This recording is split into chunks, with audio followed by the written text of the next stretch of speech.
Hey folks, I'm Kurt Llewellyn with edsocialmedia.com. I'm here at the site of this year's Whipple Hill User Conference.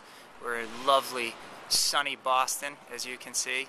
And I'm here to find the answer to that nagging question: where do you find the time for social media? Social media is one of those things that you can consume much the way that you might have the newspaper in the old days.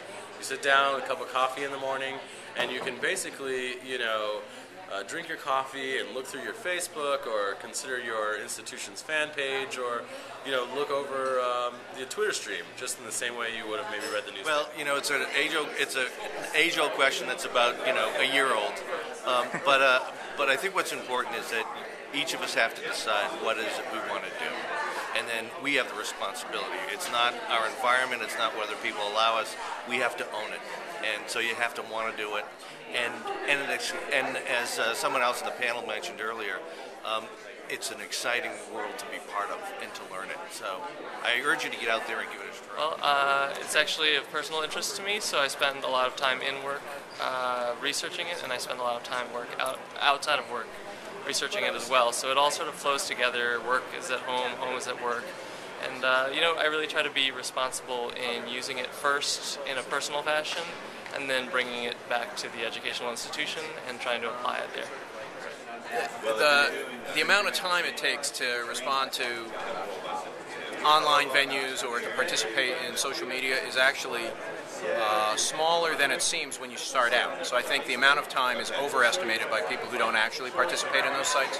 The other thing is that I think we tend to deliberately avoid tallying up the amount of time we spend each day doing things that are either completely mundane or not useful. And that if you actually take even a fraction of the amount of time we spend doing things that are not quote-unquote productive, you could actually carve out cumulatively during a week or a month a tremendous amount of time that's currently spent doing things that are really a waste of time. So without putting too fine a point on it or wanting to criticize people's personal choices about how they spend their time, I would say that, yes, we all need downtime, and it's good to veg out, read Pulp Fiction, or watch the soaps, but the reality is that carving out even a fraction of the time we spend watching television shows or reading USA Today or other publications that maybe aren't enriching in a traditional sense could be harvested and actually repurposed, and that time can be spent very usefully, and it turns out that it doesn't even take that long. So that's my take on it.